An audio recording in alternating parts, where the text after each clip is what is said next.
In this video, I'm going to show you how you can download Rainbow Six Siege Mobile if you're in any country. First thing you're going to need to do, go to the App Store.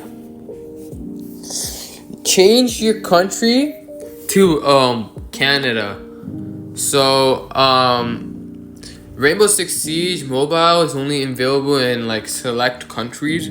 So if you're in the United States, you can't play. You're going to need to change it to Canada.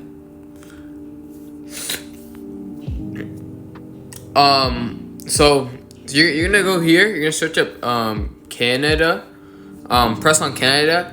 Since I already have a subscription to Apple Music, I cannot change my country. But if you don't have a subscription, it's gonna tell you to put in some information and then you'll be able to do this.